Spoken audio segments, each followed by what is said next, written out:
tem esse contexto da Rússia. E o mundo, como que estava? Era um fenômeno... Foi um fenômeno que aconteceu só na Rússia. Tá. E ela vai emergir de lá que vai para os outros lugares. Não acontece ao mesmo tempo. Tanto é que a Revolução termina em 1921, em 1922 você já tem o Partido Comunista Brasileiro. Caramba, é mesmo. Em 1902 é quando você começa a nascer vários partidos comunistas no Brasil. Mas por quê? Porque agora você tem, digamos assim, uma central. O Partido Comunista Brasileiro era muito ligado à União Soviética. Como todos os PCs que foram nascendo por aí. O Partido Comunista Italiano, que você estudou bastante. Mas isso era um plano da União Soviética de expansão ou aconteceu naturalmente das pessoas... Não, é um plano de expansão. Só que assim, quando a gente fala plano de expansão, às vezes pode dar aquela ideia de que é um negócio maquiavélico, então por que de dominação mundial. Queriam expandir? Porque a ideia do comunismo era uma ideia internacionalista. Ela deixou de ser depois. Ah, é? Que aí, você nunca ouviu da treta do Trotsky e Lenin? Por quê? Trotsky-Stalin, né? Trotsky-Stalin. Não, mas por que essa treta aí? Porque o Trotsky, que foi um dos líderes revolucionários, ele tinha essa ideia internacionalista. De que há uma revolução contínua que não pode se dar só na União Soviética. Ela tem que se expandir paulatinamente no mundo. Stalin, quando assume, ele já pensa totalmente o contrário. É a mãe Rússia que tem que ser o exemplo para aí os outros países se galgarem e buscarem. Entendi. Tanto é que o Stalin manda matar o Trotsky. No México. No México. No México. Porque era o grande inimigo. O cara tentou se exilar na Europa, mesmo na Europa foi perseguido, foi pro México, o cara mandou alguém lá no México. E mataram o cara com uma picaretada na cabeça. Caralho, exatamente. Uma picaretada na cabeça. O cara tipo bateu na porta assim, oi, boa noite, pau. Mandou no recado, né? E a partir daí, depois que você tem a Segunda Guerra Mundial, e é importante dizer que a Segunda Guerra Mundial, principalmente na ascensão dos regimes totalitários, o fascismo, o nazismo, eles sobem também com um medo muito forte da população sobre o comunismo.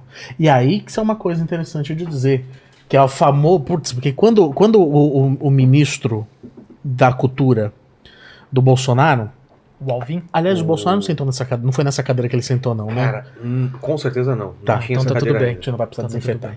E quando o Alvin falou aquelas coisas, citou o Goebbels e tal, um monte de jornalista me ligou. Bizarro. Foi bizarro. Aquele vídeo é bizarro. A música, o enquadramento, o retrato. Aquilo, Wagner, no fundo, né? Aquilo é tudo pensado, né? Com certeza. Com certeza. Ninguém faz isso por acaso. Mas por que, velho? Por quê? Por quê? Porque isso é uma coisa que eles têm em comum, esse ultranacionalismo, esse amor à pátria, uma pátria romantizada, idealizada dos heróis da pátria, são elementos em comum desse ultranacionalismo que a gente tem hoje com o nazismo. Quando você tem a ascensão desses regimes totalitários, essa ascensão ela se dá também em cima do medo da população com os comunistas.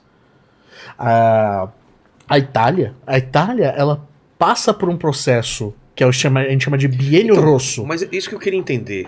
Esse medo vem da onde? Vamos pensar na época. Tá acontecendo isso na União Soviética. Chega a notícia como para os países? De uma coisa legal, assim? Fala, lá tá acontecendo uma coisa lá, velho. Exatamente o contrário. Tem que acontecer aqui. Você mudou a ordem lá...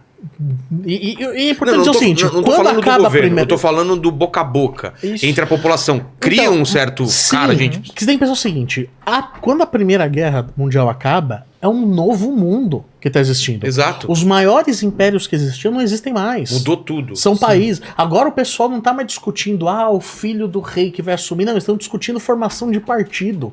Estão discutindo eleição. Entendeu? As artes mudaram. Tudo mudou. É um mundo novo. Naquele livro ali que o Paquito mostrou, em Guarda contra o Perigo Vermelho, o autor mostra muito isso. Que as primeiras notícias que chegam, nos jornais brasileiros inclusive, já são notícias contrárias. Sim. Então as informações primeiras que a gente recebe no Brasil já são notícias contrárias ao comunismo.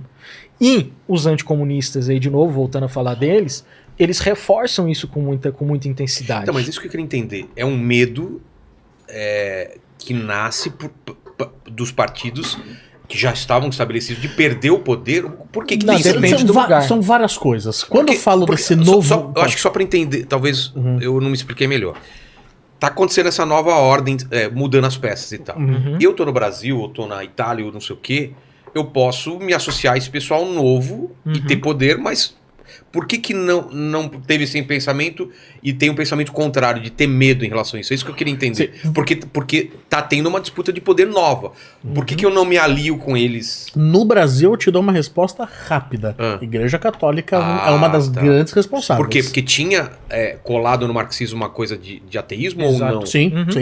Sim. Então, tá. O maior medo Faz do sentido. povo mesmo, pensando no povão brasileiro, era isso, que o comunismo era ateu, de que o comunismo ia fechar a igreja. E isso, assim, para as pessoas no Brasil que são profundamente religiosas, católicas principalmente naquela época, isso era o fim, cara. Exato. Então o comunismo foi vendido como uma ideologia ateia, coisa do demônio, como uma ideologia traidora da nação, por causa dessa ideia internacionalista. Entendi. Se dizia que os comunistas eram traidores da pátria. Sim. E 3, também como destruidores da família. E aí qual é o ponto que a gente pode fazer dos anos 30 com os anos 2020? Tá. Essas mesmas representações são aplicadas hoje.